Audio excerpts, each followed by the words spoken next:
ಗ್ಯಾಸ್ನಿಂದಾಗಿ ಇದೊಂದು ನಮ್ಮ ಒಂದು ಜೀವನದೊಂದು ಭಾಗ ಆದಾಗೆ ಆಗಿದೆ. ಇದು ಇಲ್ಲದೆ ನಮಗೆ ಜೀವಿಸಲಿಕ್ಕೆ ಸಾಧ್ಯ ಇಲ್ಲ ಅನ್ನುವ ಮಟ್ಟಿಗೆ ಜನರು ಗ್ಯಾಸನ್ನು ಅವಲಂಬಿತರಾಗಿದ್ದಾರೆ.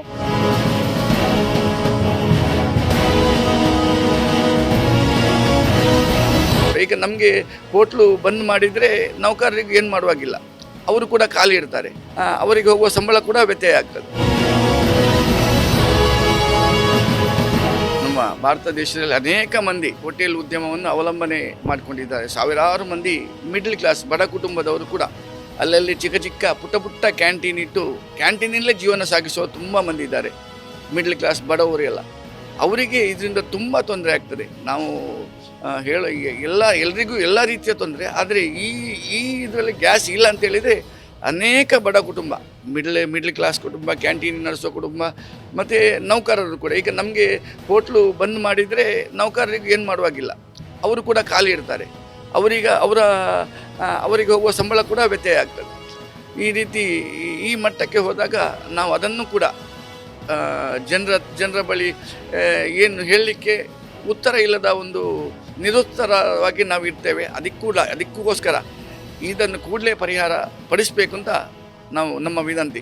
ಹಾಗೆ ಇದೊಂದು ಉಡುಪಿ ಅಂತ ಹೇಳೋದೊಂದು ಟೂರಿಸ್ಟ್ ಪ್ಲೇಸ್.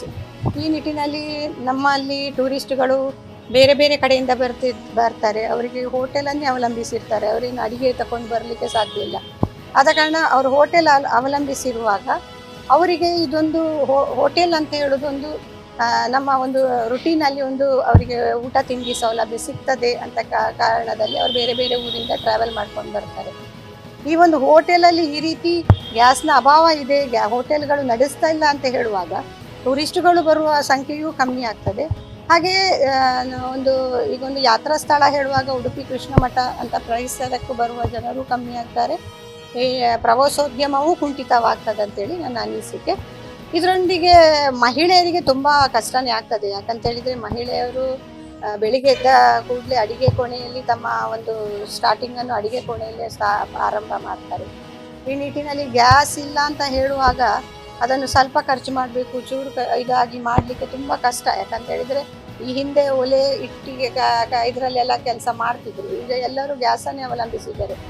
ಖಾಲಿ ಮನೆಗಳಿಗೆ ಮಾತ್ರ ಅಲ್ಲ, ಈಗ ನೋಡಿ ಗ್ಯಾಸ್ ಗೀಸರ್ ಅಂತ, ಈಗ ಕರೆಂಟಿನ ಬಿಲ್ ಜಾಸ್ತಿ ಆಗ್ತದೆ ಅಂತೇಳಿ ಗ್ಯಾಸಿಗೆ ಅವಲಂಬಿಸಿ ಗ್ಯಾಸ್ ಗೀಸರ್ ಅಂತ ಮನೆಯಲ್ಲಿ ಇರ್ತದೆ. ಹಾಗೆ ಈಗ ರಿಕ್ಷಾ ಚಾಲಕರಿಗೂ ಇದರಿಂದ ಕೆಲವರೀಗ ಗ್ಯಾಸನ್ನು ಪೆಟ್ರೋಲಿಗೆ ದರ ಜಾಸ್ತಿ ಅಂತೇಳಿ ಎಲ್ಲ ಗ್ಯಾಸನ್ನು ಹಾಕಿಸ್ಕೊಂಡಿದ್ದಾರೆ. ಹಾಗೆ ಗ್ಯಾಸ್ನಿಂದಾಗಿ ಇದೊಂದು ನಮ್ಮ ಒಂದು ಜೀವನದೊಂದು ಭಾಗ ಆದಾಗೆ ಆಗಿದೆ. ಇದು ಇಲ್ಲದೆ ನಮಗೆ ಜೀವಿಸಲಿಕ್ಕೆ ಸಾಧ್ಯ ಇಲ್ಲ ಅನ್ನುವ ಮಟ್ಟಿಗೆ ಜನರು ಗ್ಯಾಸನ್ನು ಅವಲಂಬಿತರಾಗಿದ್ದಾರೆ. ಇದಕ್ಕೆ ಸಂಬಂಧಿಸಿದವರು ಇದನ್ನು ಮನಗೊಂಡು ಇದನ್ನು ಸಾಲ್ವ್ ಮಾಡಲಿಕ್ಕೆ ಪ್ರಯತ್ನ ಮಾಡಬೇಕಂತೇಳಿ ನನ್ನ ಅನಿಸಿಕೆ.